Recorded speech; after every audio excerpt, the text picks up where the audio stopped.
What's up? Here we are, another episode of This Life Ain't For Everybody podcast coming at you from the great state of California. Well, at least the part we are in right now is the great part of the state of California. This episode, again, is brought to you by none other than the iconic brand, Lynchburg, Tennessee Sour Mash Whiskey, Jack Daniels, the one and only. Enjoy it responsibly. Never allow underage drinking. It's been there for us so many times. Just this duck season, just camps and dinners and camaraderie and smiles and stories.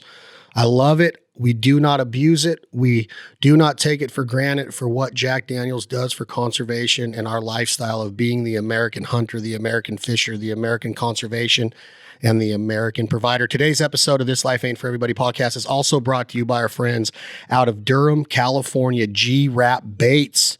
I love fishing. I don't get to do it nearly enough. My favorite is offshore, but this week I got to be on the Sacramento River chasing stripers with these baits that Garret and Hank are building and engineering and mastering. And I also got to go after bass and crappie with their baits. And you talk about a blast. These guys are tearing it up. They're innovative. They're young. They got a ton of passion, a ton of vision. And what I like most about them is that they open their arms, they roll out the red carpet for us, and they are salt of the earth human beings. Today's guest, Hank DeBose, Garret Dixon from G-Ratt Baits. We're going to talk a little fishing. We're going to talk fishing in California and other places there. These guys know that their baits are performing on a daily basis. Hank, Garret, welcome, my brothers. How's it going? Thanks for having us. Okay, Hank, I've known you for a good bit now. A few years. Here's the deal. Here's how I try to explain Hank DeBose. He's so humble and he's so quiet, but the dude is an absolute killer. Like, right, I had no idea for the first 3 years of our friendship, I did not even know you had a bait company. It's like crazy to me. And then you have the best turkey hunting. You kill the biggest blacktails. I'm not going to say where or how you do it, but nobody knows this about you. Is it your goal in life just to sneak through and just stay in your lane and stay over in your corner? It's just, I feel blessed to do what we do. And so you just try to stay humble with everything. And the more humble you are, the better things seem to come your way. And so, yeah, we just, it's more about having fun and enjoying the people you're with than anything. And when there's good vibes going, that's when everything works out well. When you talk about good vibes, I think that that's the number one thing that it takes to be successful with turkey hunting. As soon as you start to think negative or pessimistic about the wild turkey, they'll literally like humble you in a heartbeat. Like you're like, oh my God, this day's terrible. They're just not cooperating. I haven't heard a gobble in 4 hours. And then boom, here comes one drumming and you're not even ready for them, huh? Yep. That's why you just got to stay positive and it can happen at any time, and that's what makes it fun. You don't know what's going to happen. So when you go out there, that's what makes the good days that much more special. You remember them forever because everything just works out so well. It's so much fun. And then the days that you go out there and they beat you, you're humbled. So it's always just fun to see how it works out one way or another. Yeah, and I love seeing your style is a lot like mine. You are more of a cut them, get them fired up. Maybe not so much off the roost. It's great for kids, but you're more like me, 10 o'clock, get them coming off that first hand and then getting them fired up and getting them on that decoy, whether they're knocking over a Jake decoy or trying to mount a lay down hen. That's your favorite, yeah? Yeah, it's just, it's like duck hunting, anything like that. That's all part of the experience, so getting there and getting in on them where they don't know you're around, especially if you don't have a blind or anything, you get to see a lot of cool stuff, and it's more about the birds working and getting them fired up and getting that going, that's what it's all about. So the similarities I see with this, Garret, are you love to duck hunt, but you also are known as the fisherman. Like you've guided in Alaska, you fished all over the world. You have mastered the stripers. You've mastered the bass. I've watched you tie knots. I've watched you. I'm very impressed with your boat skills. I'm very envious of guys that can work a boat that way and be a good captain and be in and out of the shallows and the deeps and knowing which parts of the river. It takes a lot of expertise to do that, a lot of experience, right? You got to have a lot of hours behind that wheel.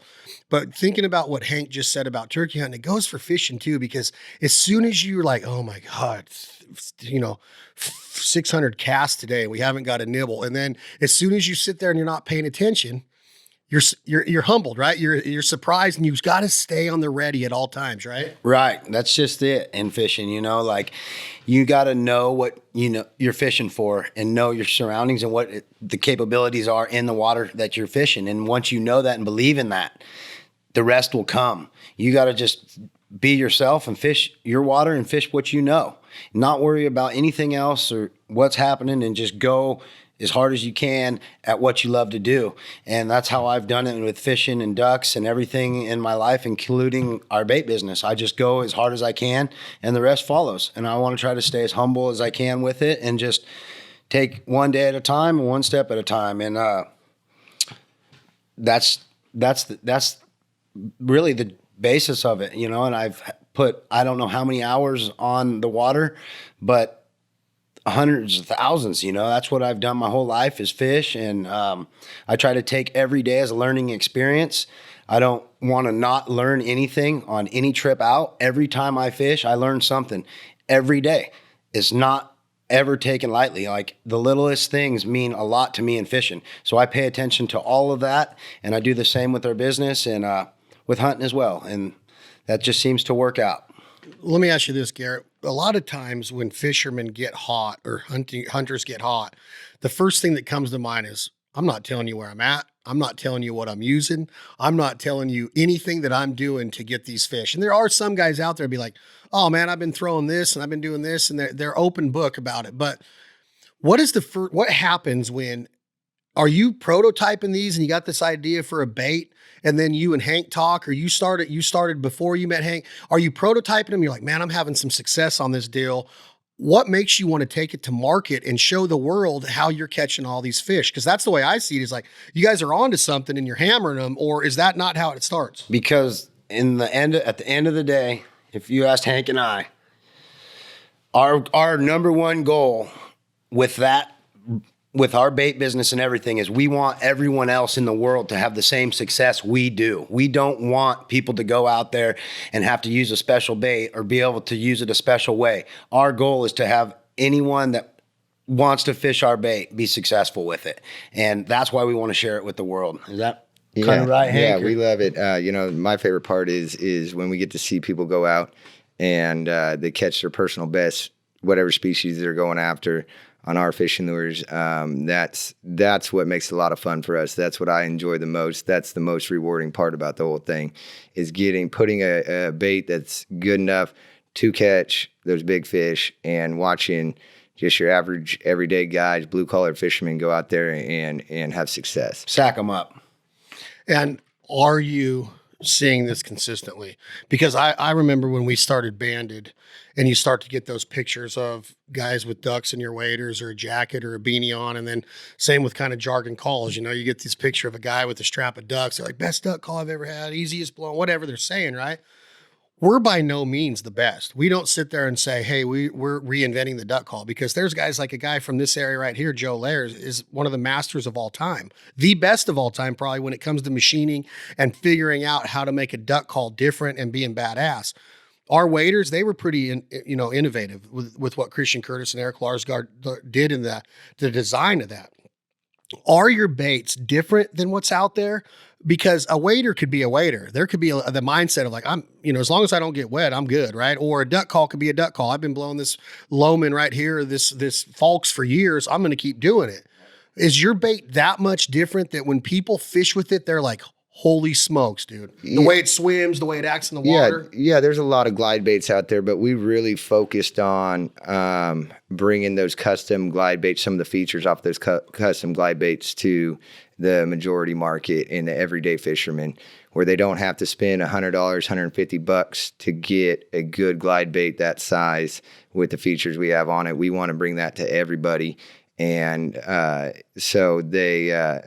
it's no different, just like a duck call is a duck call to an extent.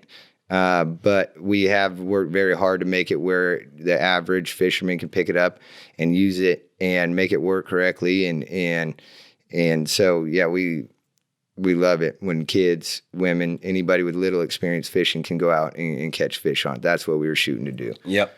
So you're saying that this type of bait is available, but they're more for somebody that's so serious about their fishing that they're willing to invest hundreds of dollars. But you figured out a way to manufacture these baits for an affordable price where the everyday guy can go and get a bait that he can see the success of one of those $100 baits on. Is that it in a nutshell? Yeah. That's right, man. Like it comes down to that, just like you said. And we have guys that are at professional levels on our pro staff throwing our baits. I mean, some of the guys as good as anyone in the country use these baits. And then you got young kids and women and everyone that can use these baits, and everyone can be successful with it.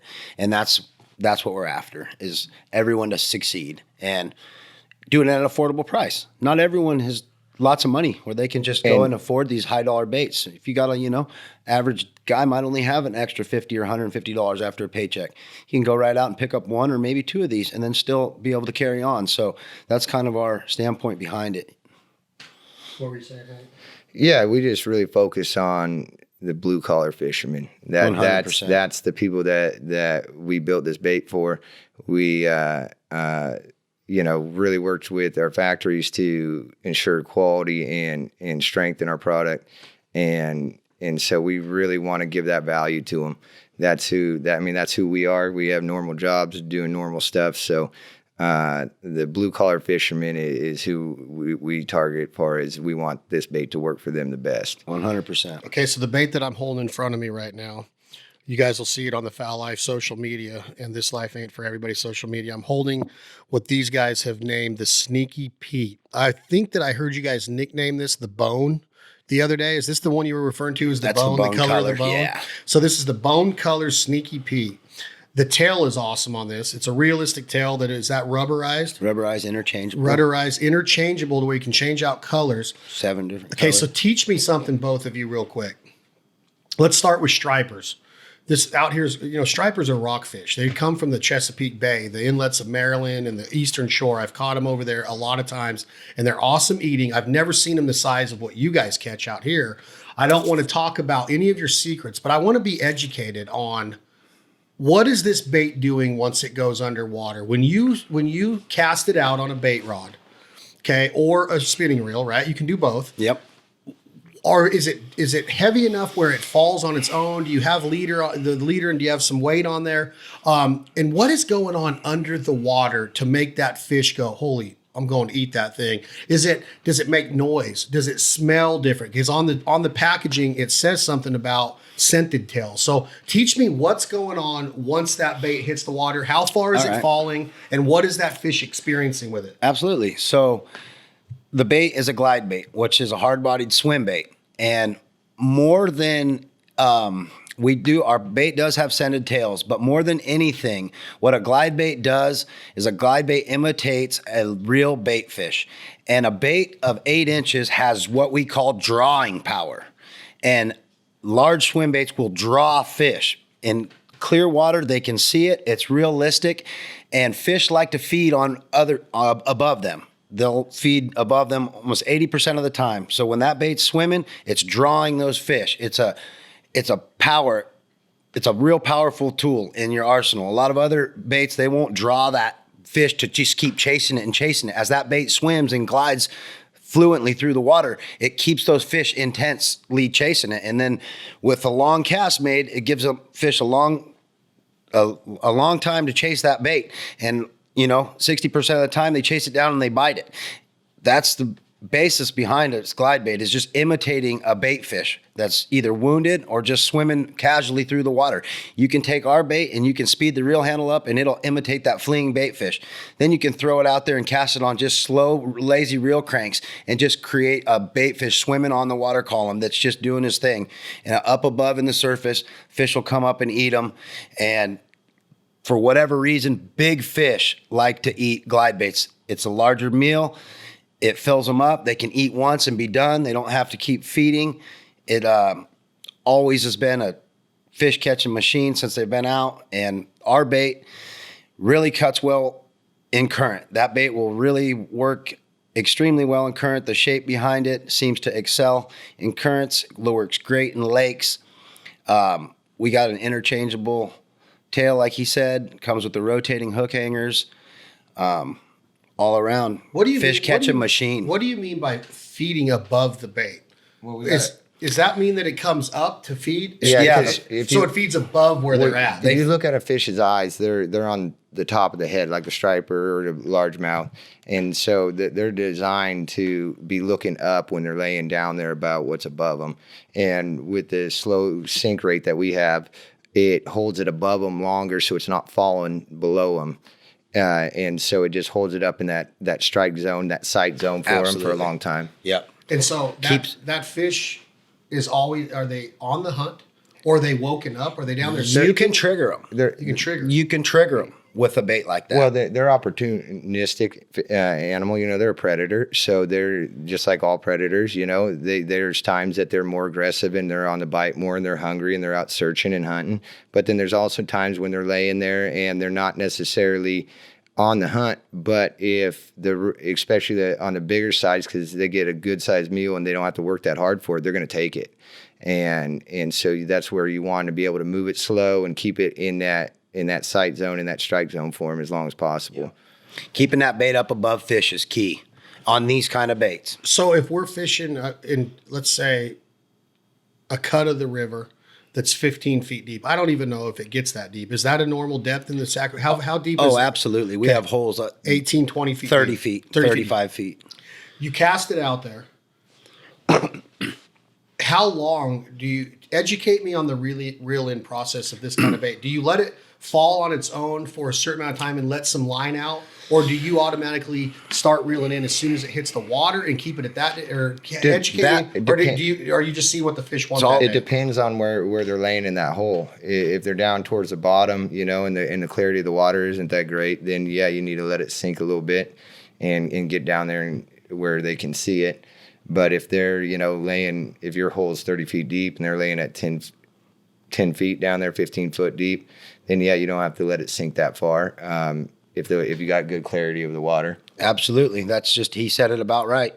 Those fish they're suspended in the holes. They can see, you know, anywhere from 8 to 15 feet, depending on your clarity. If a human eye can see 8 feet, that fish can see almost 16 feet, twice what we can see. So if you got good clear water and you're in a 25-foot hole and that bait comes through there and they're 7 feet off the bottom, they already have it pegged. They know it's there. It's 18, 20 feet above them. But those fish are going to come and get it. And you may think that sounds like a far cry, but they will make it happen. Then if you're in shallower water situations, say less than 10 feet, you start the bait on the surface as soon as it hits, because that's when bait fish are wounded. Or if an osprey drops a bait fish and it's crippled, it just flutters up on the surface. Those fish are already looking at it in less than 10 feet all the time. So, you know, like Hank said, and then if they're down deep. Is there without giving away industry secrets, do you guys get in scuba gear and dive under the water to see what the bait's doing? Do you put it into a big aquarium? How do you guys know? Because to me, when you look at the murkiness of that river, I'm like, there is no freaking way this thing can be seen. But you guys know that these fish, I mean, they can see it or they hear it. Does the water shake different? Depends. You know, yeah, we've in the pool, and when we've been testing and designing the baits, we got in there. They have rattles built into them, which that we think helps us in the river conditions because you have moving water. And so there's a little bit more noise in there than a lake setting. And yeah, the noise travels quite a bit underneath the water. So, and the vibrations of the swimming action can also play effect into that. They pick up on that. They can feel the vibrations in the water. Their lateral line. And so, yeah. And so we a lot of these glide baits don't come with rattles in them.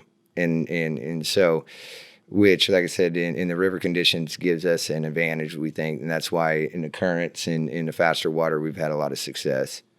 Okay, so how does Hank and G-Ratt Garret finalize the size? How do you know that that's where we're going with this? Do you know that we're going to target a specific fish? Why is this bait this long, which is 7.5 inches? It weighs 2.5 ounces. That's what it says on the packaging of the Sneaky Pete. How does Garret and Hank settle on this size? And because I've seen them smaller, I've seen them bigger. I think that you guys might even, talk about what's coming. I don't know if you are, but how do you settle on the size of the Sneaky Pete? A lot of the glide baits are on the larger size, and that's due to the speed that you're retrieving them. A fish will, if it's got more amount of time it has, the bigger bait it will eat. And that's why a lot of your reaction baits are a lot smaller, because you're reeling them at a higher speed and you're just getting that reaction out of them. Whereas this, they have more time to think about it and kind of size it up. And that's what you're going for with a larger bait. You know, they're getting one meal that they would at one time, rather than having to eat 10 smaller fish or hit 6-7 schools to get the same amount of food, they can do it in one whack. But if they're going too fast, they don't have enough time to size it up. And so that slow sink and that slow swim rate really, really does the trick for them. When you start talking about this slow swim rate of a bait, but you can speed it up with the speed that you real speed, yep. That's almost like everything wrapped into one that you want that a fish can do. If it's a crippled fish or a hurt fish, you got that slowed down, like he's just out there loopy as heck, doesn't know what he's doing as a bait fish. Real lethargic. Glides. And to me, that would be like, man, I'm going to go get me an easy meal. That's it. Right. So do stripers get aggressive like a bass would, to where when they see that speed thing, it becomes a challenge to them? More aggressive. Really? Twice as aggressive. Because when stripers fight, in my experience, I've always considered them non-fighters. It just seems like they're just real easy to get to the boat. Maybe I'm not catching the right ones, but the rockfish I've caught in Maryland and the few stripers I've caught out here, I've never had like a real good fight. But then again, I've never caught 35-pound, 45-pound stripers like y'all are. But it seems to me like there's a lot more aggressive fish out there than a striper. But you're saying that they're an aggressive fish. Absolutely. The striper, to me, is one of the most aggressive sport fish we have. They come out of the ocean. When you get fish in the system that have been in the system less than a week or say, they're hot, they are strong, and they are ferocious. They're here to feed and eat. Well, when they get in the river systems, they become the ultimate predator. Bingo. They don't have predators, so they don't have to worry about hiding as much and staying tucked into things. They can get out there and get after it. And this bait to a striper, an 8-inch bait, that's an easy meal for a 14-incher to a 40-pounder. Stripers are not afraid to eat a bait almost of any size. They are that much of a predator that we catch 14, 16-inch fish on this 8-inch bait. We reel them in all the time. And then you can catch a 40-pound fish on the same bait, just because that shape imitates the bait fish size on a general consensus, Okay, then go the other way. We got a 5-inch bait also, and then this is an 8. And if you look at a range of bait fish, if you took a random range of bait fish and you just say you thrown at 40 of them, you threw them up there, a lot of them are going to be between that 5 and 10-inch range. Will a big fish like a 40-pounder eat the other way of the spectrum? A small bait? Small. Absolutely. Last week, we had a guy on the Sacramento River, Salmon Sac River, Mike Rasmussen, that fished our Pistol Pete, which is a 5.5-inch bait, and he caught a 50-pounder on it. His client hooked a 50-pound fish on a 5.5-inch bait, because it's all about matching the hatch sometimes. Just like they say in fly fishing and all, you match the hatch, you put the size bait on your rod, that's the size bait swimming in the water, and you're going to be successful anywhere in the country. Fish are naturally eating that size bait. They're going to eat your bait. So what would you fish more realistically? If you're in this part of the country, do you go to this size bait more often than the smaller one? Or are these fish more apt to bite a 5-inch bait or 7.5? That's all water dependent. That's all on the fishery you're on. If I'm on a fishery that has got a lot of small bait in it, I'm going to go grab that Pistol Pete, and I'm going to stick with that Pistol Pete. If I'm in a fishery where I know the bait swims 6 to 8, 10 inches, I'm going to grab that Sneaky Pete every time. Generally, you up your bait size, you up the size of the fish you're catching also. So that's what I was trying to ask in a nutshell. So we target a lot of big fish. So even out there on the river, you'll go out there and you might only get that one bite a day, but that's the bite you're going for. You're going for those 30-pound plus fish. And so there's days out there when the stripers are schooly, and there's guys that go out there and catch 30, 40 of them in a day on smaller jigs, things like that, reaction style baits, where the Sneaky Pete's more for you're trying to catch the big ones, cream of the crop fish. So what was the 5.5? The Pistol Pete So that's the smaller one. Yep. So before we move on to different species, let's move on to the selection. We've talked about the Sneaky Pete. We've talked about the Pistol Pete. Those are both emulating bait fish. Very realistic. They come in different colors. Again, they have the 14. interchangeable tails, 14 different colors, interchangeable tails. They have scented tails in them. Rotating hook hangers. Rotating hooks, and rattle. and that allows the fish to spin with the hook and not against it. A standard most glide baits come with a fixed hook hanger, and the fish can only spin 270 before the split ring will go tight, and they can spin off. You'll lose a lot of fish that way. We fished our handcrafted baits with fixed hangers for lots of years, and we lost lots of fish. Oh, so and the hook is how you're keeping them on. Yeah, that rotating hook It hanger helps. land a lot of fish. I've also heard you guys mention that you make rats. Yeah. Hence the name. Yeah, we have two Topwater rat style baits. Rats in the water. Explain this to me. Like around, if you're on a fishery with a lot of docks, like a lot of lakes, docks around a lot of houses, there's more rats, mice, things like that that fall in the water than you think. Second off, you're just creating emotion up there on the water, and we just have a big profile bait up there is what it is. And so we don't necessarily know if they're eating a rat every time, or it's a bird or a big wounded fish up on the surface. It just depends, but the areas that we do see a lot of like a lot of riprap walls and stuff that have a lot of rats in them and things like that, we do real well on those. So, like Hank said earlier, bass are opportunistic feeders. You put an opportunity in front of them, give them enough time to look at it, and they'll bite it. But I'm just playing the devil's advocate here.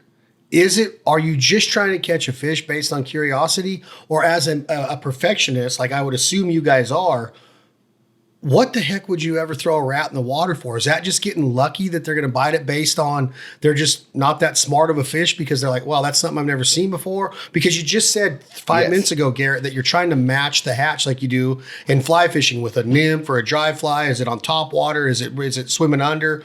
Why a rat? I just don't understand why a fish would ever eat a rat when they never see a rat. Well, that's part of it right there. Also is the diversity of what you're throwing. As far as it gives them a different look. It has a different sound. It's got a little bit different motion to it. It puts up off a different style wake. And like our Magic Mouse, you can do a lot of stuff with that. You can make a lot of commotion up there where you're doing a lot of splashing, or you can swim it nice and easy, and it just got a realistic swim to it. But it's just a little different. It's just giving them something different to look at. A lot of topwater baits are the same, and so it just gives that fish something different to eat. And bass eat a lot of rodents. You wouldn't think it, but in the real world, if you were in a bass's eyes, that bass, I'd say every bass out there eats a rodent 1 to 10 or 12 a year. Well, it's like on the walking mouse. We do real well underneath bridges that have swallows on them. We do real well with the walking mouse under that because... And the docks. He's giving away some secrets now. Here he goes. God dang it, him. We're going to be out Clear Lake on the docks and find them swallows. And next thing you know, here we go. Because those birds, when they fall in the water, they just sit up there and splash, He's right. And so things like that, where you're using it to imitate a bird in the water, but down below, they just see commotion up top. It's the right size. It's the right, it's the right profile fit. For us underneath we in certain situations like that we do real well on. And you want some big blow ups. So you're saying that you could take a body with some kind of fluttering wing motion on it, like that's trying to beat its wings of a crippled bird that fell off a tree branch over a dock. Are you guys going to go there? That kind of sounds like a cool bait. Are they out there? They're out there. Yeah. A wounded bird bait. Yeah, there's one out. There's a few style baits. They got some duck baits out there. They have flying frog. Yeah, and they have a couple different style baits like that. For sure. Okay, so give me the rundown then. What is available? The Sneaky Pete and the Pistol Pete are they your go-to river baits? Yeah, they're our go-to river baits for sure. And lake bait, like that Sneaky Pete. We developed and created that bait at Clear Lake, and that is probably my number one go-to when I want to catch big fish on Clear Lake or the Delta. I grab that Sneaky Pete. Because like Hank said earlier, you're not always fishing for lots of bites, but if you fish for one that makes you happy in the end of the day and you can get a 7 or 8 pounder to bite it, it makes my day well worth it. I would like to fish for big ones, so can be my go-to. Okay, sure. so then you named 2 different rats. You have a magic mouse. Magic mouse and our swimming rat. Swimming rat. And which one was the one underneath the dogs? Because I'm taking notes on what I'm going to do at Clear Lake tomorrow. No, I'm just kidding. What one was the magic mouse? Magic mouse. So how big is the magic mouse? Because the ones he had in the boat the other day are pretty big. No, those are 5. That's the magic mouse. That's 5.5 inches long and it weighs 2.1 ounces. 2.1 ounces and it's 5, so it's 2 inches shorter than this. Yeah. Is that the biggest rat you make? No, then we make an 8-inch rat. That's 4 ounces. And where do you use this at? What is this? Is this going to be a river fish Delta. The rivers. We've had some guys catch some pretty big stripers right here local on the swimming rat in the summertime. Yeah. Really? Yeah, we have a few guys that get after it pretty good with them. Cole Barnes. Yeah. And so it's like I said, it just giving them something they haven't seen before.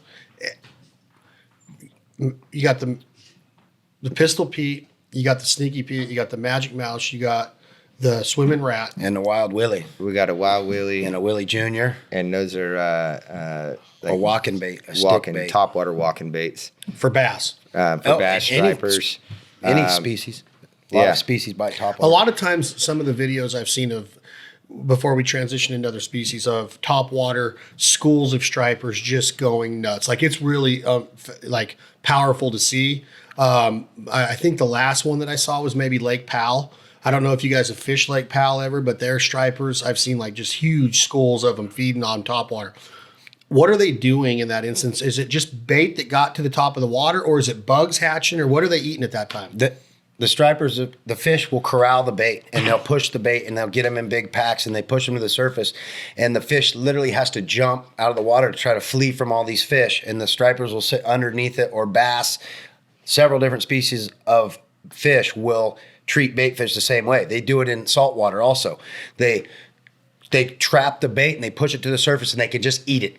They can get it and they can eat it. And they're just running up from the bottom, just going taking right mouthfuls. And they will work to push that, to get those. And a lot of times they'll use a gravel bar, they'll use a brake, they'll use a buoy in the ocean, they'll use something where they can kind of trap it up against and push it against and corral it. Do you ever, so when you're top water bait fishing for them now, is this what you're trying to emulate, or or obviously you can't emulate that, right? You'd have to have some contraption, but no, you can imitate it pretty good on a fast walking bait. It just, it makes a lot of commotion and spits and hops and jumps. And when bait fish get chased, they get up to the surface and they spit and jump around. So walking bait. Well, and those bait fish, that are 7 inches, they're eating something else too. So they could be up there feeding. They could be up there searching for food themselves. And so it's really just another option for them, as far as feeding fish or crippled fish or anything like that. It's similar to the magic mouse situation, but you're just going after more of a bait fish bite. Okay, so let's transition into staying on the river. Sometimes there's really strong salmon runs for you guys here. Does G-Ratt offer anything in this line that will let a guy up his odds, or is that legal? Talk to me and educate me a little bit on salmon in the area.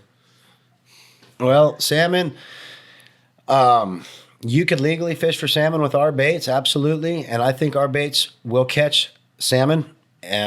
Last week we had a guy casting stripers on the Sacramento River with an adult trout color, and he hooked a chrome 22-pound hen salmon. She bit it right off the surface.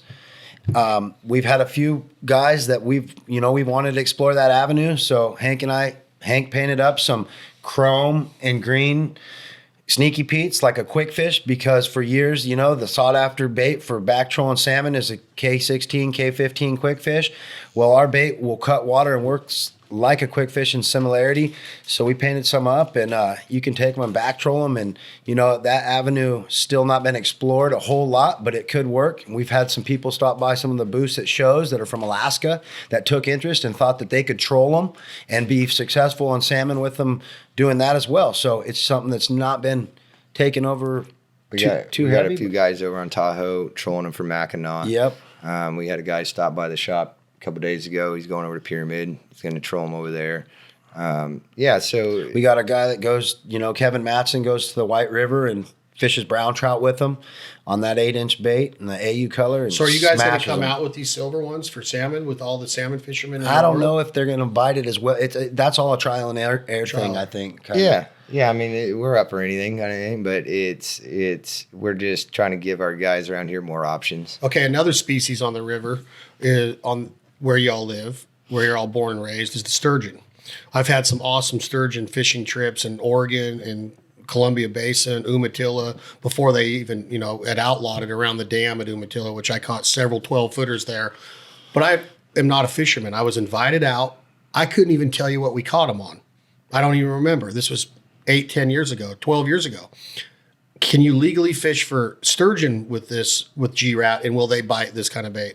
No, sturgeon are way more sensitive to smell, and they're real slow, so they're picking stuff up off the bottom more so than out hunting anything. They're not side feeders as much. They're looking for dead stuff. They're looking for fish, even if it's still alive, barely moving on the bottom kind of thing.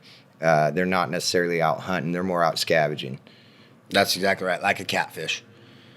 So does that take what others? Okay, you said catfish. I know they're in the river. Are these a good catfish bait? We've caught catfish on them over at Clear Lake. It's not something that people usually target them with, but because they're more like a sturgeon, and they're Here on the West Coast, they're primarily largemouth, stripers, smallmouth, spotted bass, a bass-based bait. But the guys down in Southern California are catching a lot of ocean fish on them. And then if you step over into the Midwest or East Coast, the muskie and pike there jump right onto them as they're a big bait. And this will catch a muskie. Oh yeah, absolutely. The predatory fish, the big real predatory aggressive fish. predatory fish. So is this are what going we to target. increase my chances and not make it the fish of 10,000 casts? Yeah. Are you guys guaranteeing this? Nothing's a guarantee, but muskie and northern pike eat those glide baits alive. We've had customers of ours that have sent us pictures. You look on the page, our Instagram page, you can see some nice northern pike and some muskies that are caught on them. And I think, that's an avenue we're going to try to explore more in the future with it. And it's going to be a great bait. We got a 10-inch coming too, which is something that's really should intrigue some muskie and pike fishermen. My good friend owns this place right here, and I have a trip planned up there in August. I'm inviting you guys right now if you want to go. But we'll go through some of these pictures, you both. This is called Cree Lake Lodge in Saskatchewan. It's fly-in only. There's no roads, there's no access even by UTV in here. He's got his pilot's license. He picks you up at the airport in his plane, then you fly over, land on the water. He's got a lodge. Just go through some of his pike and his lake trout. Is this something that we should consider bringing all these baits up there and making this a G-Ratt trip? Yeah. Because this guy's got the biggest lake trout I've ever seen, and his pike fishing's amazing. And lake trout will bite the sneaky, and these pike, this is amazing. These are some tanks. And thank you, Chad. You ought to see his ice fishing too. Well, I think we'll have to take you up on this. What were Matt and Tim catching? Lake trout. It's funny. So Matt Allen and Tim Little from Tactical Bassin, they like our product, and they took the Sneaky Pete up there to Canada as well in the Northern Territories, and they caught lake trout exceeding 15, 20 pounds on our bait. Really? Yeah. Look at that pike right there. Look at that That's thing. beautiful. It's giant. That's and beautiful. that right there is what I want to put. Okay, now you see when you look at a picture, you see that clear water behind it? I can see right in the picture that our bait will show up a long distance and they're going to bite it. So let's plan on, obviously this is COVID, because I was going last August and the whole trip got canceled. But every single fish this guy catches, Giant. and this is fly-in only. Like, you cannot get on this lake. Well, obviously, I mean, there's Brandon right there. He is the baddest of the bad, dude. I'm telling you, guys will fall in love with him. But I say we try to get some of your baits up to him and let him start endorsing them, because he's a heck of a dude. So that would be a place where I would like to see, the reaction. Yeah, absolutely. That'll be a live trip Because to right me, there. these are older fish, right? To be that big, you've had to see a lot of baits. So this will be a good test of, which I know that it's going to work because your guys' baits are awesome, but that'd be a badass test right there, right? Right. Yeah, and we've been come pretty popular around here, at least with a lot of our outfitters on the river, just because of our affordable price on them. That you don't have to spend $100 to get a good swim and glide bait, and they can put it in their client's hands, and then they can fish it. And if you end up losing it, it's not the end of the world, versus $150 bait or even more. Yeah, so we'll get with Brandon. That'd be awesome. Have him buy a couple baits to test them, and then we'll go up there and Yeah, have man, a fun that'll little be trip. a great spot to put them in front of some big ones. I can tell by looking at that Instagram page. That'd be a cool trip. Cree Lake Lodge. Cree Lake Lodge. That place is the bomb. So now let's transition into what I got to experience this week with these bass. Best bass fishing I've ever seen. Not going to say a word of where it was, but it's absolutely amazing. Are these, when you guys' mindset comes with this bait company, is it bass first? Was it like we're a bass fishing company, Stripe. and then striper Stripers first? and bass, both. Equal. What would you? I mean, we were up for anything. We didn't even know, man. We know that. We're just trying to build good baits. And, So does this work on a bass? Yeah, I mean, yeah, we've caught a lot of big bass, especially on it. And Clear Lake's where it made its name. Yeah. In Sacramento River. That bait's made its name on Sure. Clear Lake and the Sacramento River. what's been fun to see is the glide baits were a early spring, style bait, Into winter the fall, time, winter. fall, and now we're seeing guys throw them all year long, and that's been a lot of fun. Where we have a lot of guys on Clear Lake that they have them tied on all the time, Year round. And in certain situations, depending on what the bite's doing, and if they're fishing a dock or they have certain areas they like to throw them, and so they'll throw them in there then, and they've been picking up fish all year long. So that's been a lot of fun to see. And if you're a tournament fisherman, like on those lakes, these guys that can throw those, you can bring the checks home when you get bit on that bait. So Sometimes all are it there- takes is one kicker fish. Are there tournament fishermen fishing these? Oh yeah. Yeah, we My buddy Johnny Pearl is up at the Wild West, and he was practicing. Not yesterday, the day before, he caught a 5.5 pound spotted bass on one of our sneaky Pete's up at Lake Shasta. Steve Kennedy did real well in one of the Is bass. this FLW or is this Bassmasters? Steve Kennedy's Bassmaster Elite. Yeah, Elite Series. We met him at ICAST, and he did real well on a tournament. I forget where that was. He might be MLF now. But it was a part of his arsenal for that tournament. So there's a new bass. Major League Fishing is another one that's competing with FLW and Bassmasters now. Is it a different league? FLW is now underneath Major League Fishing. So now the FLW circuit is ran under MLF. Oh, and then Bassmasters is the other one. Yeah. Is there a tournament style like this for stripers? No. There is for what other tournament style fishing is there? Is there one more that Crappie. there's crappie style? And then there's walleye. There's a walleye tour. There's walleye, and walleye is very big. That's the best eating fish in North America. There's That and crappie, walleye, bass.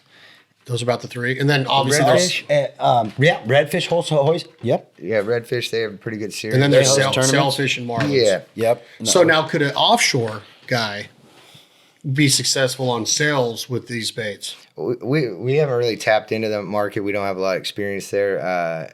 We have had a few buddies. Clay, when he's down in Florida, he throws them for everything, and he says he's caught everything he's wanted to on them. everything so, under the sun, including Sharks. sharks. Clay Guida probably eats these things. He probably does. He probably trains with G-Ratt Baits. He probably does. How awesome is Clay Guida? Clay Guida is the best. He's unreal. He's one of the best people you ever meet. How did you guys meet Clay Guida?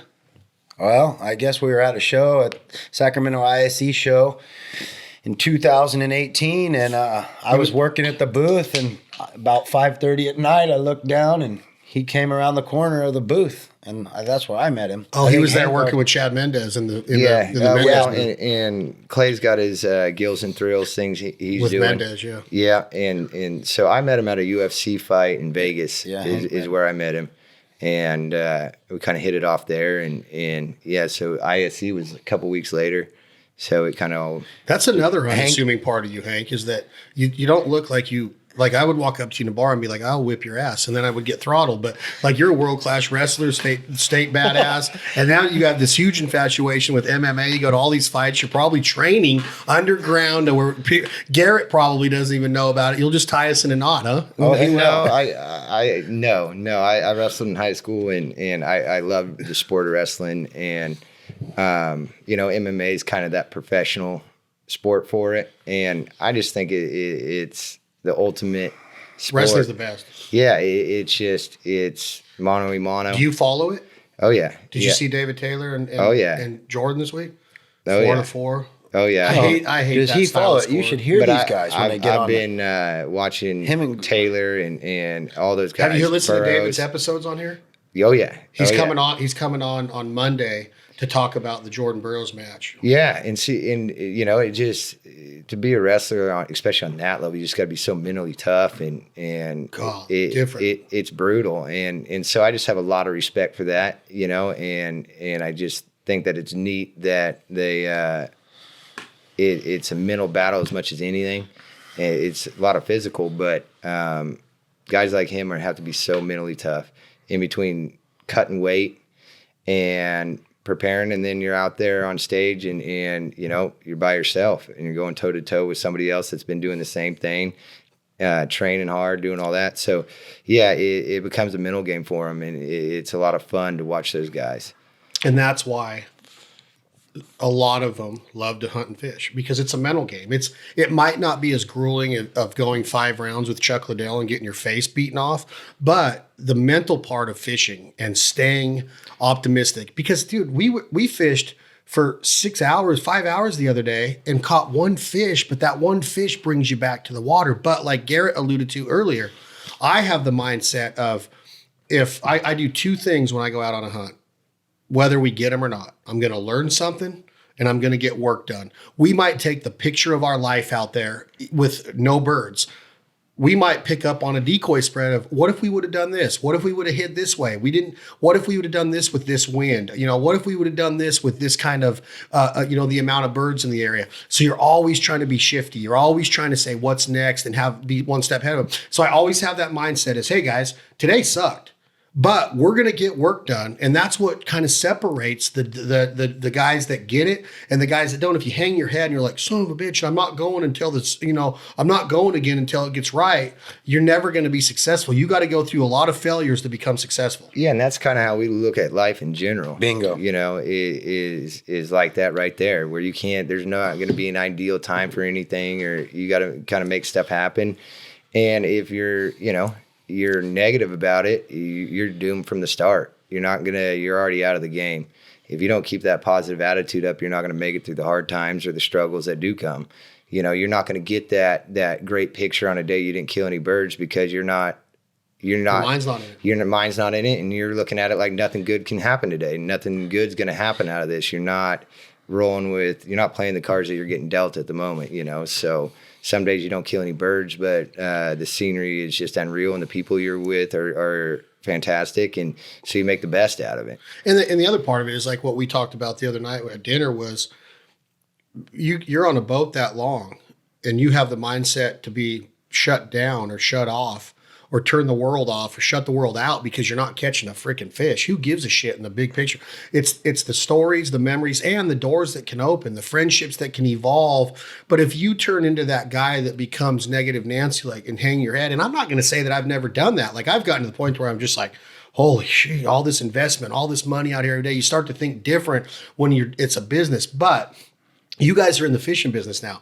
You have to stay positive, because the last thing we want to happen is for us to hate what we love because we made it work. And now we're out here testing product, doing photo shoots, doing video shoots, doing podcasts. Everything becomes about the brand. You got to keep that fire lit by the one and only word that we got into it for, fun. Okay. We love this shit, right? And that's what you got to keep in mind at all times. But that's where I think, like, you do it right with focusing on improvement, because if that's all you got out of it that day, we're going to be better tomorrow than we were today. That sometimes gives you the fire to get through another day. If you're not improving and you're looking all down on everything, there's not a lot of light to go off of.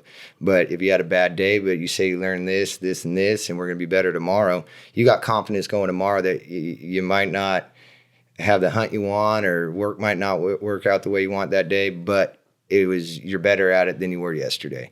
That's a great way to say it. And I think that you could, your other business, your family business, if they didn't have that mindset that you just described, y'all wouldn't be shit. But you guys are the best in the world because of that mentality of mindset. And here's the deal is, when your employees see that and your customers see that, it's contagious. It's like, hey, if Hank's this way, if Hank doesn't show that he's beat up or tired or lethargic, and you're up at 3:30 and you're doing this, and then you're staying after the work day and you're building the bait business and you're going to bed late. No one that works like him. And there's sacrifices there. You have a wife, you have 2 boys, you have your dad, you got your family, you got your other business. The mentality of that is what makes the bait successful. Is look at this. We're not going to cut corners, man. This is all of our sweat equity and pride and joy put into these. If you're going to do it, you might as well do it 120%, right? Yeah. But part of the fun, and you know this, is watching other people develop their skills and watching other people catch on to that contagious mindset of positivity and a better outlook on things. And so when you start seeing people around you start adopting that same thing and the success and joy that's bringing in their lives, that's a lot of fun to watch, you know. So working with the guys at the shop, it's you know, you're just looking to improve every day. That's it, man. And I think that is what becomes the underlying theme, the common denominator of why things become successful. You could get lucky once in a while. There's no doubt that luck plays a role in some parts, but in business, in the entrepreneurial spirit of saying, I think we have something that will be fished in Florida, the Dominican, Canada, Sacramento River, Clear Lake, Blue Lake, you name it, Pyramid Lake, Lake Tahoe.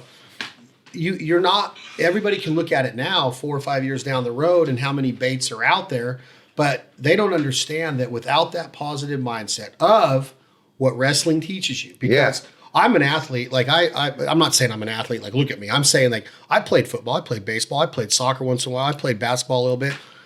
I excelled at baseball, and I always was upset at myself for not becoming a wrestler, because I look back at the wrestlers I know and I'm just like, now I look at their ears and I don't like that part of their look. No offense, Chad Mendez, but I will whip your ass if you listen to this. That was just an inside joke. But you look at their ears, you look at the stuff that they go through.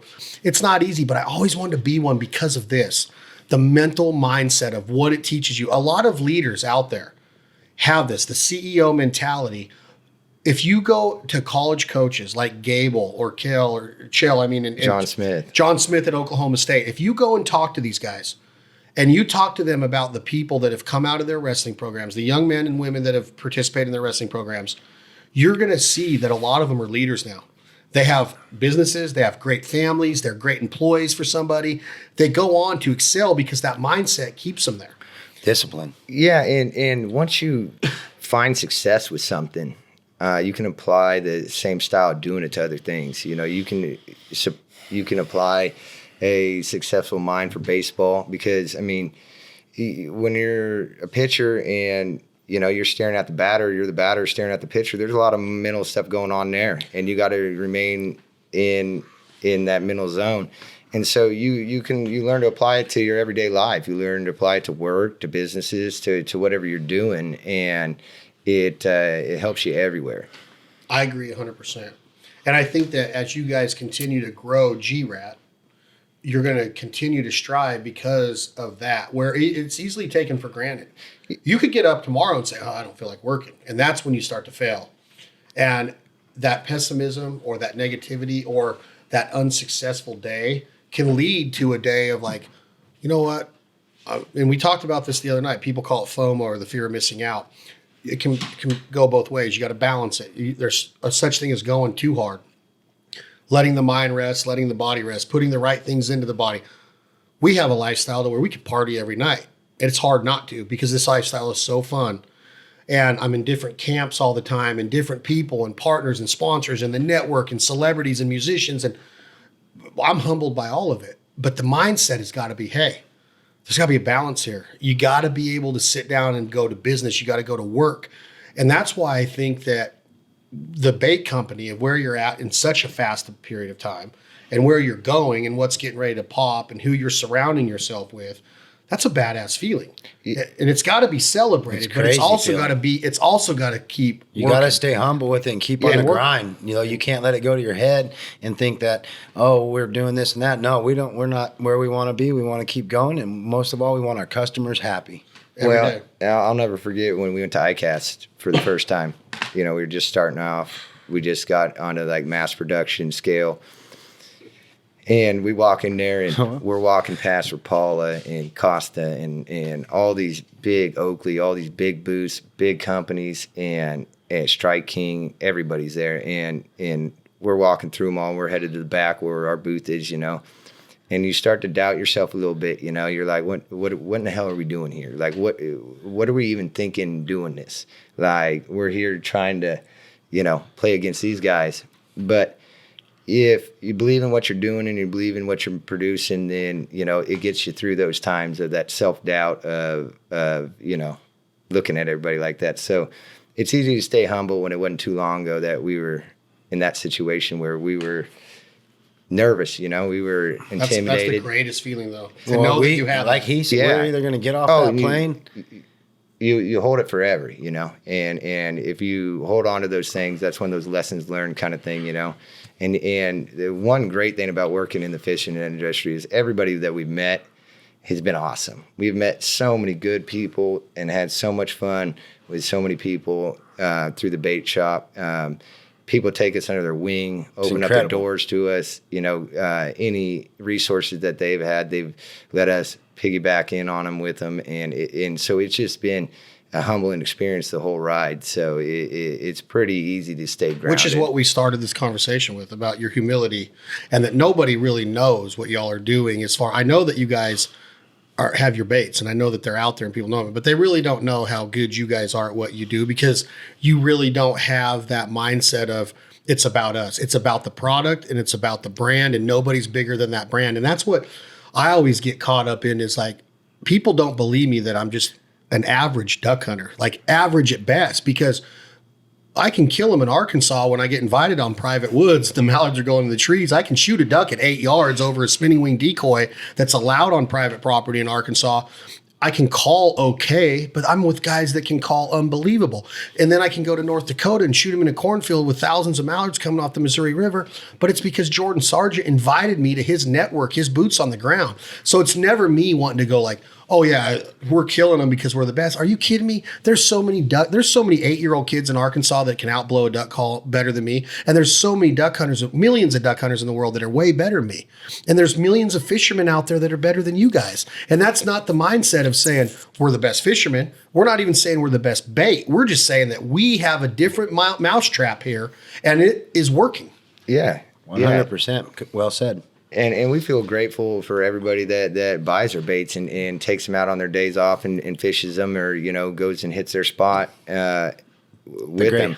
Yeah, we're so thankful for everybody. The greatest and all feeling the support. is just seeing our customers catch fish, or I get flip on the Instagram and there's another picture of a guy with a 30, 40 pounder, and I look at my partner and he's just, we cry, we smile, we laugh together, and it's all because of how happy we are to watch other people succeed, man. And it's just kind of something that's a truly life humbling experience. It really is. That's why success should be humbling. It should not be an ego game or rah. And that you can. I'm not saying that. No, that's not what it's about. I'm not saying that you can't get caught up in it and rebound, but I'm saying that if you have that attitude of like, I'm the best there is, and you see it in hunting and fishing a lot. There's so much drama in these fields. There's a lot of good people, but there's also a lot of competition and who's the best. And I think a big part of that now is what?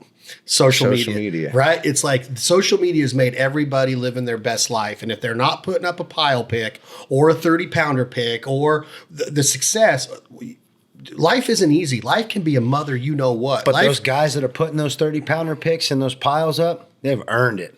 They've earned it, but you don't need to extend that, shove it in your face. My point was I don't think they're shoving it in the face. Maybe some of the mindset is, but the mentality becomes for the people looking at it. Oh, I got to have that. They don't understand that. How much hard work. I don't understand, and they don't understand how much failure has went into that picture. It's not happening every day. The best duck hunters in the world don't catch them every day. The other day we had 500 casts or whatever on that boat combined, and we weren't catching them that much. Not everybody goes through those peaks and valleys. Social media only shows the peaks most of the time. Is my point. Exactly. We were talking about that. That's just the other day when we were out fishing. That's what's fun about it. You don't know what's going to happen. You don't know if today's going to be that day that you remember forever, or you're going to go home with your tail tucked between your legs. Yeah. And I feel like if you're going about whatever you're doing for the right reasons and the right mindset, it does humble you. Yep. It does. And if you're just going for and when you look at the people that are the best at what they do and truly the best, you know, the Jerry Rices, the you know, all-time greats at whatever they're doing. When you listen to them talk, a lot of them talk about being humble. A lot of them are, it's not that they're not confident in what they do, but they know that life worked out well for them. There's things that they didn't control that went into their successes. You know, and when you seriously look back at everything that everybody else contributed to your success, it's very hard to not be humbled by that. Absolutely. Humility should be what everybody strives for in life. If you could teach them, and I've gotten stuck in it to where I'm like, man, I'm indispensable. You can't beat me. I'm unbeatable. I don't want that attitude. And you mature. Some people mature faster than others, but the number one goal is to reach humility and why you're really going out there to chase a duck or a striper or a bass. I like to look at it like what happened with our friendship the last 3 days, our new friendship, my new friendship with you know who. I'm not going to say his name because I don't want to give anything away. But all of that comes in my mindset of that's why I do it. Where you go through different stages. When you're 22, you're like, piles make smiles. I got to kill limit. You got to get past that faster. Yeah, faster than you think. Yeah, if you're always what in it for a makes picture. Well, what makes it on the day that you don't have that pile? Exactly. What sunset. joy you're going to have if you don't make that pile? You know, you're not learning about it if you're only focused 100%. about the pile. And Yep. yeah, you learn that. And the best in the world get beat. Yes. Guess who's coming on the podcast Tuesday? Iceman. No way. Yeah. That's so awesome. When I saw Chuck get beat, going back to UFC, when I saw him get beat by Rampage, or I saw him get beat by, I remember when he fought the Axemer, when he fought Vanderlei Silva that night and knocked him out. But when I would see Chuck Liddell on some of his losses, I would get sad. It was the same feeling I had when Mike Tyson would get beat. Because to me, they were the dudes, right? You never want to see your hero go down. But their humility is what kept them back. And after the game was over, you look at all these years since Tyson, I don't know why he fought Roy Jones Jr., but after all these years, Tyson's matured into a different human being than he was back in the day. Yeah, Even the greatest go through failures and that maturity process. I might not be the best duck hunter in the world, but I am going to get the best results that I can every single day based on my humility to put the bird first, the compassion for the resource first, the respect for the resource, the respect for the river system, the respect for the water, the respect for the striper, the respect for the bass. Yeah. And all of that mindset will come back and go, you know what? This is what it's all about. Not being the best fisherman in the world. Yeah, That's even it. just respect for the opportunity you have of getting up today and going and doing what we do or doing what you do. And if you focus on that, like I said, it's very hard to not be humbled Being by that. fortunate to And be it where we're at. better be very hard too. It Yeah. better be very hard to be. Well, It and when is. you see those guys like Chuck Liddell when they lose and they're all teary-eyed up there, you know, and the other guy's getting his hands raised,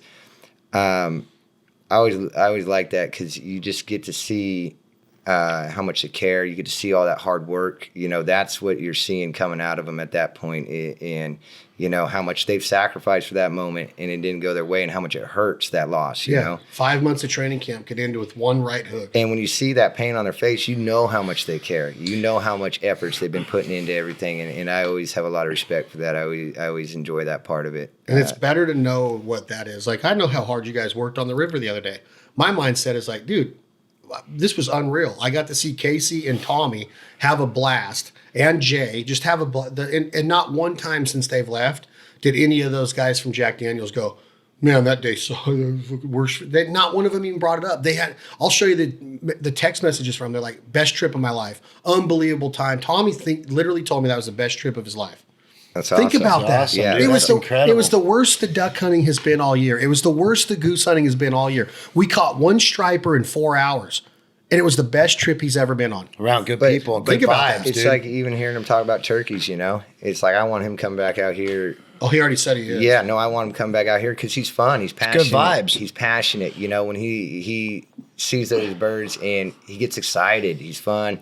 And that's what it's about, you know? You take somebody out that, oh, I've seen more ducks than that before. I've seen bigger turkeys or bigger deer, whatever the heck you're doing.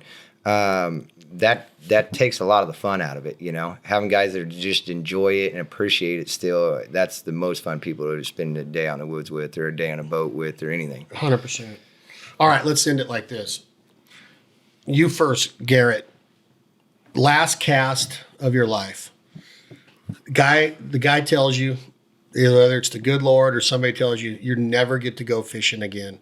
This is your absolute last cast. You're going tomorrow. You get one cast.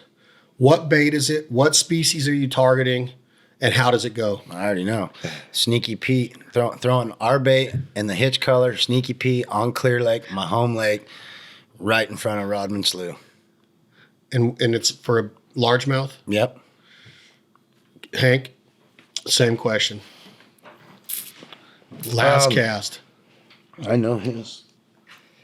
You know, where we went fishing the other day, that's a pretty special spot.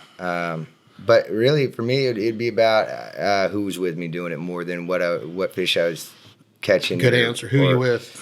My wife and kids. Like if I only had one more day to do it, that's who I'd want to be with. Me too.